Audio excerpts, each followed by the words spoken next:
Hello everyone, thank you so much for watching once again. This video is going to contrast the way that the Jews are viewed in the Old Testament and in the Quran. Now I picked the Old Testament because this is where all of the harsh language is that Muslims will like to point to and say, look at how much God despises the Jews, he hates them, etc.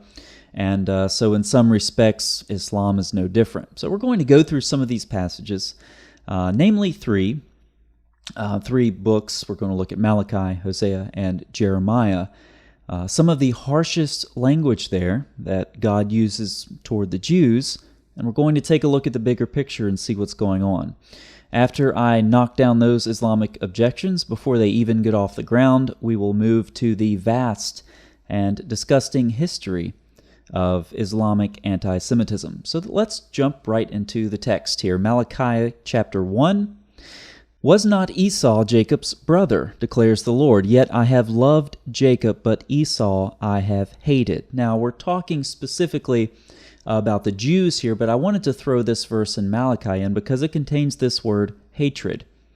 Now, if you consult commentaries on this topic, at least commentaries that are critically engaged, they may say something like, the language that's used here is characteristic of ancient Near Eastern treaties, love and hatred. Now, we have some analogies to this in our modern practices and parlance. Perhaps a marriage where you love someone and so you have this covenant that goes along with that. Well, covenants were used similar to that, but also with some variation to that.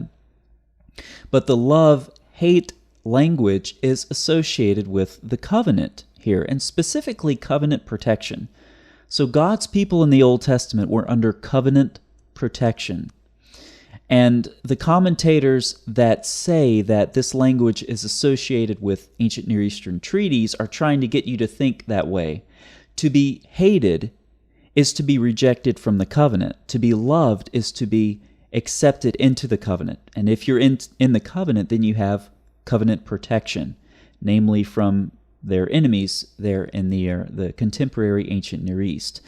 Now, these commentators aren't the only ones to say this. I mean, Paul said this 2,000 years ago. When Paul quotes Malachi 1 in Romans chapter 9, he does so in the immediate context of covenant language. He's talking about children of Abraham, children of God, and then he runs right into this quote from Malachi chapter 1. So it's associated with the covenant for him too. So this isn't some modern exegesis. It goes back to Paul, and then of course way before that into the ancient Near East itself. And Paul makes the point, he says this was God's sovereign choice, who the covenant would be through. The covenant was through Jacob. Jacob, God loved. Esau, he hated. Esau was not in the covenant. So it's a very odd way to think about this. You might think about it also as sort of an odd translation. But again, translators do the best they can, and there's a lot going on behind the text, both in the Hebrew and in the ancient Near East. So just as a preamble to this video, I wanted to let you know just at the beginning that there's a lot more to the love-hatred language than the strictly emotional sense in which we think of it. And we'll talk more about that as we go through Hosea as well. The same thing is true with love. If you love me, keep my commandments. This is the theme over and over throughout Deuteronomy, and of course, Jesus says the same thing in the gospel. So there's more to love than emotion. There's more to hatred than emotion. There's something else going on. And in a bit more technical jargon, which I'll use for the rest of the video, the words love and hatred have a broader or a wider semantic range. Okay, they're not strictly the emotional sense that we think of them today. All right, Hosea 9:15, because of all their wickedness in Gilgal, I hated them there. Because of their sinful deeds, I will drive them out of my house. I will no longer love them. All their leaders are rebellious. Now, if hatred and love are associated with covenant protection or the removal of that protection, wouldn't it be nice to have something about the removal of covenant protection right here next to Hosea 9:15? And indeed, that's the case. 2 verses later, My God will reject them because they have not obeyed him. They will be wanderers among the nations. Now, wanderers among the nations, that refers to the exile. And of course, Israel went into exile under Assyria and never returned. Wanderers among the nations. The covenant protection was removed. They were hated. So you can see this correlation between the word hatred and the covenant. Hosea 1:9, we find some harsh statements against Israel. Then the Lord said, "Call him Lo Ami, for you are not my people, and I am not your God." Now, again, this is very harsh language. And again, God's people, that's a theological construct. You're God's people not because you are of a particular lineage or ancestry or whatever. You're God's people if that's where your believing loyalty is placed in Yahweh. That's not the case with Israel, and God says, "You're not my people." But then in the next verse, "Yet the Israelites will be like the sand on the seashore, which cannot be measured or counted. In the place where it was said to them, 'You are not my people,' they will be called children of the living God." And in the next chapter, "In that day I will make a covenant for them, and I will have mercy on her who had not obtained mercy. I will say to those who were not my people, 'You are my people,' and they will say, 'You are my God.'" And this is the cycle that we see in the Old Testament. Judgment with a view towards restoration. Okay, Hosea 1, "Not my people." Hosea 2, "You are my people." And this is the cycle that we see throughout the so-called minor prophets. We see it elsewhere in the Hebrew Bible as well. I'm thinking mostly of Isaiah at this point. Hosea chapter 3, "The Lord said to me, 'Go, show your love to your wife again.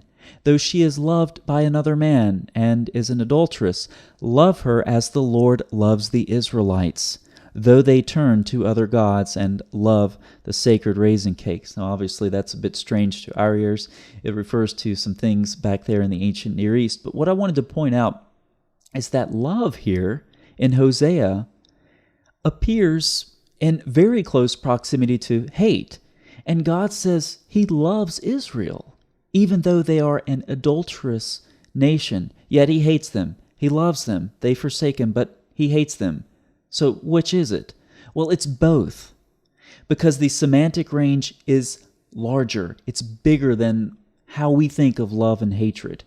Okay, so the two can exist side by side, and when they are hated, when covenant protection is removed, when they are judged, it is with a view toward restoration.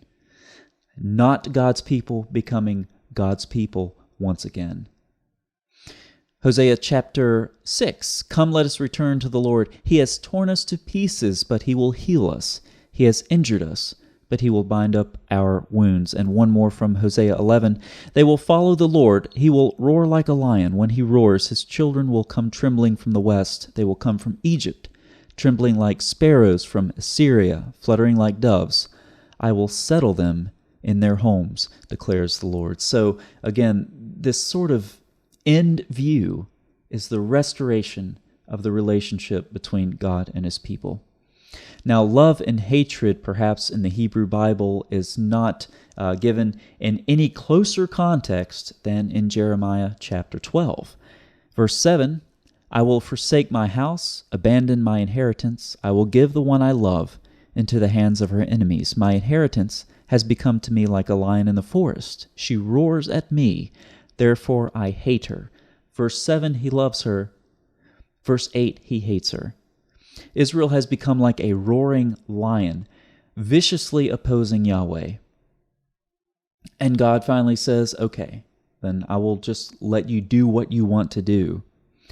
And he lets the one he loves walk off into the hands of her enemies. Divine protection is removed. Israel is hated, but they are still God's beloved.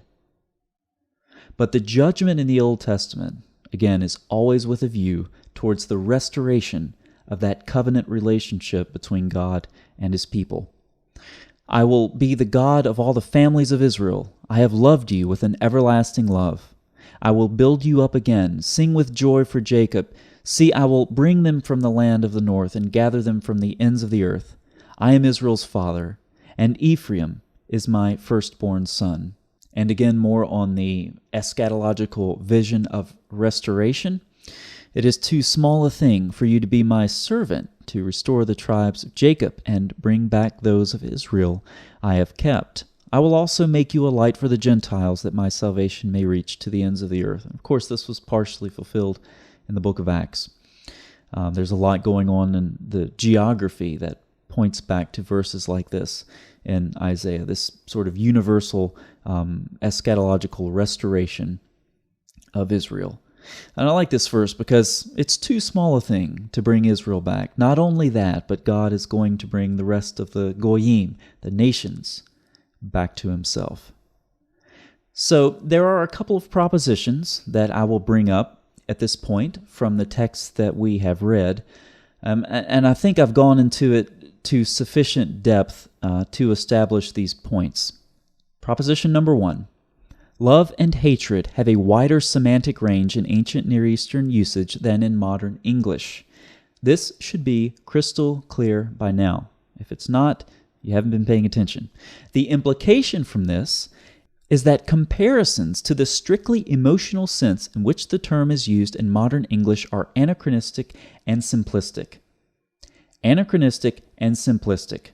So when Muslims look at the New Testament, they say God is love, but then back here in the Old Testament, it says the word hate. You're being anachronistic and simplistic. I have clearly demonstrated, proposition number 1, that the semantic range of these words is much larger than in the modern sense in which they're used. Proposition number 2, the semantic range includes a removal of covenant protection. The implication here is that God is just and he judges sin. Proposition number 3, even removal of covenant protection is with a view toward restoration of the covenant relationship. Implication, the call to eschatological restoration is universal. And number 4, there is no legacy of anti-Semitism as a result of the Old Testament. All right, catch that. Christians in the first century, when they adopted the Hebrew Bible as their authoritative text, didn't look at these passages and say, well, these Jews are really filthy people. We should hate them. No, it's not how it worked. There is no legacy of anti-Semitism from the Old Testament. One more verse from Jeremiah, just to bring this kind of into the New Testament. Again and again, I sent my servants the prophets, who said, do not do this detestable thing which I hate.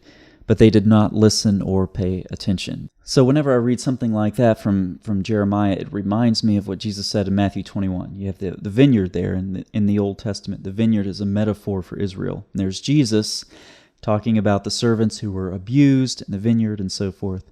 And the owner of the vineyard doesn't just say, well, just kill all of the tenants.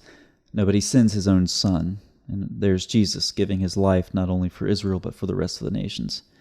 So it's quite a contrast with what you see in the Islamic sources, with the Islamic legacy of anti-Semitism. If you're a Muslim and you don't think that your religion has a history of anti-Semitism, I would recommend you read Andrew Bostom's volume, The History of Islamic, the Legacy of Islamic Anti-Semitism. It's 700-something pages. Quite a scholarly work here.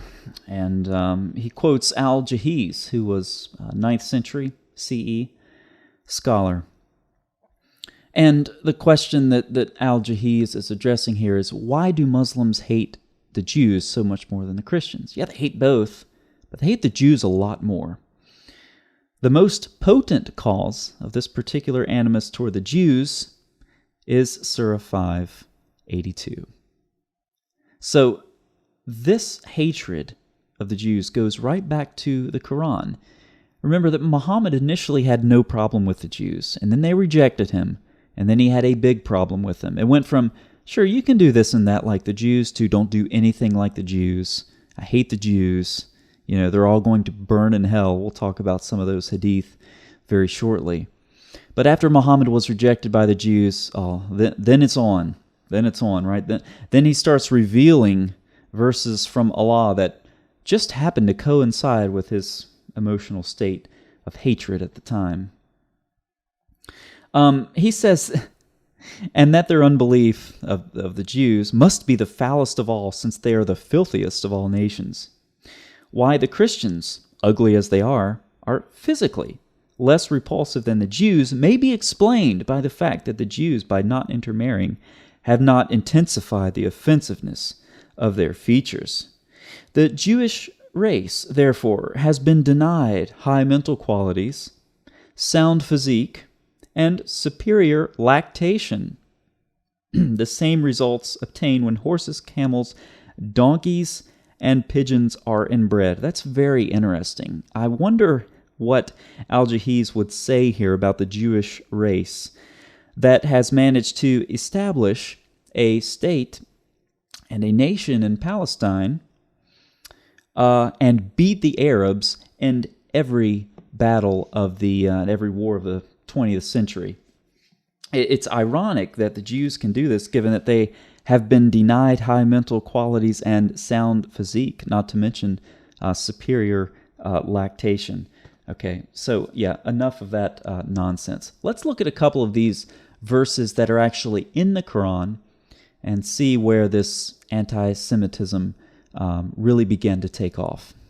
All right, actually, that's a picture of al-Husseini with Hitler. Okay, I actually meant to go to the Quran here. Okay, here we go. Surah 582, you will surely find the most intense of the people in animosity toward the believers, to be the Jews and those who associate others with Allah. And you will find the nearest of them in affection to the believers, those who say, we are Christians. That is because among them are priests and monks, and because they are not arrogant. That's a great verse from Allah there. Let's look at another one. This is actually that's a quote from Sheikh Yusuf al-Qaradawi, who says that he hopes that the next Holocaust will be at the hands of the Muslims. That's actually, I meant to go to Surah 541. Here we go. For them in this world is a disgrace, and for them in the hereafter is a great punishment. Now, this is just a sampling. There are some other ayat that you could look at, like Surah 261, 578, 564, 562, 65 through 66, 7, 166, 930, and 446. But of course it doesn't stop there. Let's look at some hadith. I just can't resist reading this one. I've read it before. This is Sahih al-Bukhari, 3305. This is from the very prolific Abu Hurairah. He says, the Prophet said a group of Israelites were lost. Nobody knows what they did. But I did not see them, except that they were cursed and transformed into mouses or rats. For if you put the milk of a she-camel in front of a mouse or a rat, it will not drink it. But if the milk of a sheep is put in front of it, it will drink it. I told this to Ka'b, who asked me, did you hear it from the Prophet? I said, yes. Ka'b asked me the same question several times. No wonder. So Muhammad believed that the Jews were transformed into all sorts of creatures. Just about any creeping thing could be a Jew. Mouse, rat, gecko. This is why you get extra points with Allah if you kill a gecko with one strike. You get more points. I'm not going to talk about this stuff too much because it kills brain cells. So, I talked about in the Old Testament how there's this view of restoration of the relationship for the Jewish nation and for all nations. All right, that's in the Old Testament. Where's the view towards restoration of the relationship between the God of Islam and the people he created? Is Allah going to gather up all these mouses and rats and geckos, these Jews that he transformed into animals? Okay. No, that's actually not what's going to happen, because in Islamic eschatology, it was narrated that Abu Musa said, the Messenger of Allah said, when the day of resurrection comes, Allah, glorified and exalted as He, will give every Muslim, a Jew, or a Christian, that's me, and He will say, this is your ransom from hellfire. Okay, so there's your eschatology if you're a Muslim with respect to the Jews. They're all going to burn, and it's a ransom for a Muslim, because Muslims need to be ransomed from hell because Allah is forgiving. Wait a second. Sahih Muslim 7335. By the way, that was 7011 from Sahih Muslim. Perhaps number 49 or 2767.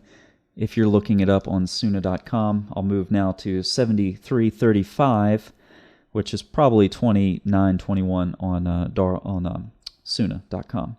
It was narrated from Ibn Umar that the Prophet said, "Most certainly you will fight the Jews, and you will fight them until a rock says, 'O Muslim, here is a Jew, come and kill him.'"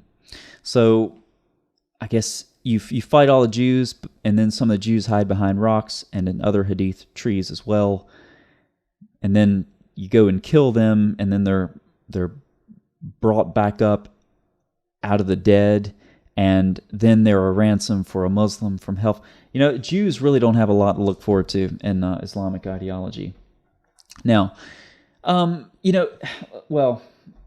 let's do this one. This is a good one.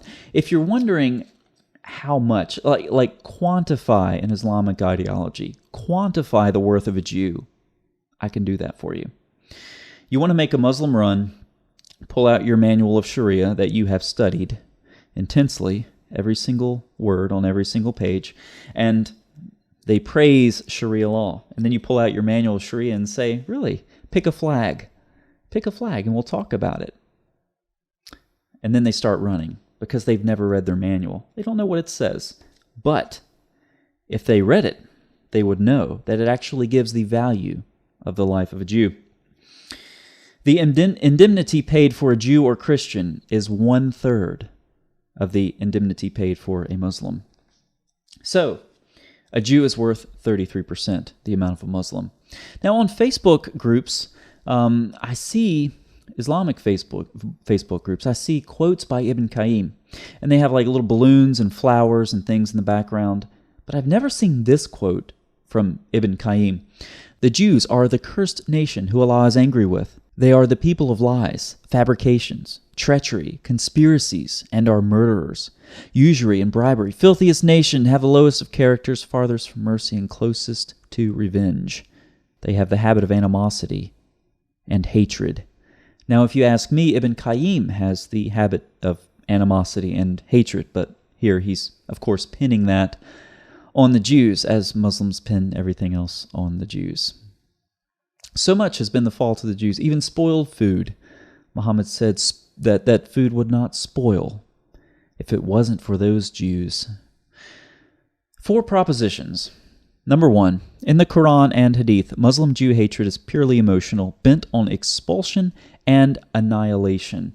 Expulsion initially from the Arabian Peninsula, as Muhammad clearly delineated to Umar, and Umar later did. And then annihilation in Muhammad's eschatology. The Jews will be ransoms for Muslims, they'll be killed, even the rocks and trees will give away the hiding place of these Jews, and they'll be killed in Muhammad's dream of the future. Number 2, there is no harmony of divine love, justice, and mercy in the Quran on this issue. Muhammad simply wielded divine approval for his anti-Semitism by revealing the words of Allah. The God of the Bible finds a way to be loving, just, and merciful, forgiving, and all of those divine attributes harmonize. Okay? Yes, God judges Israel for their sin because he's righteous.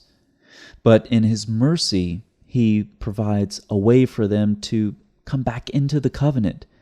If they choose, he sends them prophets. He offers them his love, his covenant protection. And the judgment is always with a view toward restoration. The passages we covered in Hosea are crystal clear on that. Restoration brings us to proposition number 3. There is no view whatsoever toward restoration, neither in the short term nor eschatological restoration in the Islamic worldview. The Jews are cursed, they're damned, end of story. Proposition number 4. There is a lengthy and atrocious legacy of anti-Semitism as a result of the primary texts of Islam. So there you have 2 contrasting views on the Jews. One in the Old Testament, God surely judges his people because he judges sin. But he also does this with a view toward restoration, restoring that covenant relationship. And he loves them with an everlasting love. Quite a contrast with the loads of anti-Semitic nonsense that are in the Quran and the Hadith, as well as the voluminous work by Dr. Bostom here with the legacy of Islamic anti-Semitism.